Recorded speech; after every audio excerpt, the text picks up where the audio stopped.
ধনী হতে কে না চায়।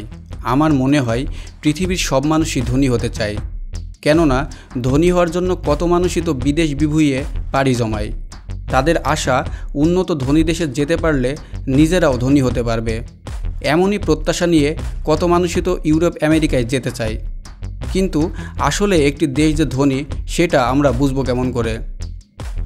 আসলে একটা দেশ যে ধনী সেটা ওই দেশের মানুষের আয় উপার্জন দিয়ে কেনাকাটা করার ক্ষমতার উপর নির্ভর করে।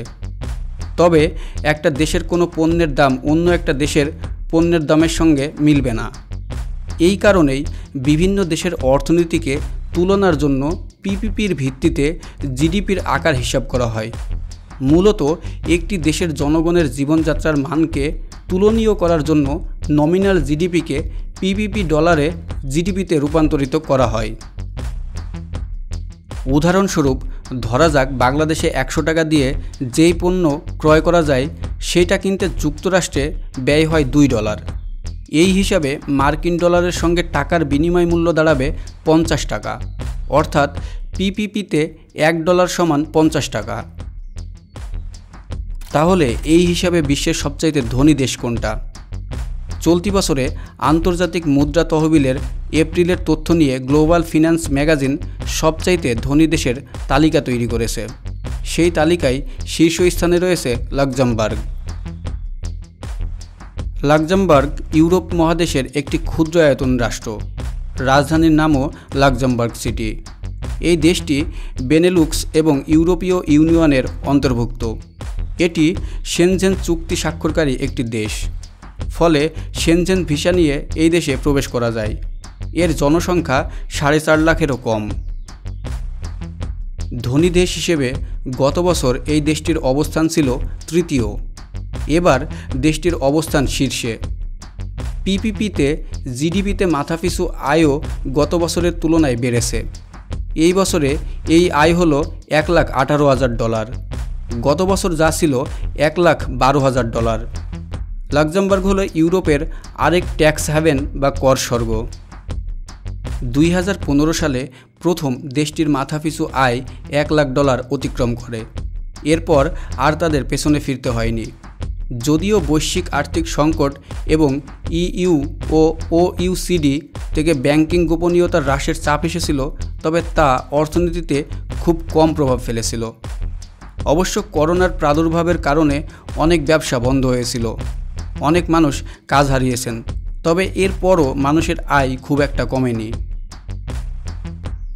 আইএমএফের প্রকাশিত তালিকা অনুসারে শীর্ষ ধনী দেশের তালিকায় দ্বিতীয় নম্বরে আছে সিঙ্গাপুর। সিঙ্গাপুরের পার্চেজিং পাওয়ার প্যারিটি পিপিপি জিডিপিতে মাথাপিছু বার্ষিক আয় $97,057। শীর্ষ ধনী দেশের তালিকার নাম্বার 3-এ রয়েছে আয়ারল্যান্ড। আয়ারল্যান্ডের বার্ষিক মাথাপিছু আয় $94,392। শীর্ষ ধনী দেশের তালিকার নাম্বার 4-এ রয়েছে কাতার। কাতারের বার্ষিক মাথাপিছু আয় $93,508। নাম্বার 5-এ রয়েছে সুইজারল্যান্ড। সুইজারল্যান্ডের বার্ষিক মাথাপিছু আয় $72,874। শীর্ষ ধনী দেশের তালিকার নাম্বার 6-এ রয়েছে নরওয়ে। নরওয়ের বার্ষিক মাথাপিছু আয় $65,800। নাম্বার 7-এ রয়েছে যুক্তরাষ্ট্র। যুক্তরাষ্ট্রের বার্ষিক মাথাপিছু আয় $63,416।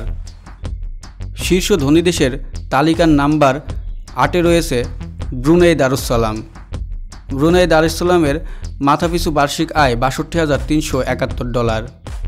নাম্বার 9-এ রয়েছে হংকং। হংকংয়ের বার্ষিক মাথাপিছু আয় $59,520। শীর্ষ ধনী দেশের তালিকার নাম্বার 10-এ রয়েছে ডেনমার্ক। ডেনমার্কের বার্ষিক মাথাপিছু আয় $58,932। আশা করি একটি দেশ যে ধনী সেটা বোঝার জন্য কী কী বিষয় খেয়াল করা উচিত সেটা আপনি বুঝতে পেরেছেন। ধন্যবাদ সবাইকে ভিডিওটি মনোযোগ সহকারে দেখার জন্য। আশা করি ভিডিওটি আপনার কাছে তথ্যপূর্ণ বলে মনে হয়েছে। এমনই তথ্যপূর্ণ ভিডিও পেতে আমার চ্যানেলটি সাবস্ক্রাইব করে আমার সঙ্গেই থাকুন। দেখা হবে পরবর্তীতে এমনই কোনো তথ্যপূর্ণ ভিডিওতে। ততক্ষণে দোয়া করি সবাই ভালো থাকুন, সুস্থ থাকুন। আল্লাহ হাফেজ।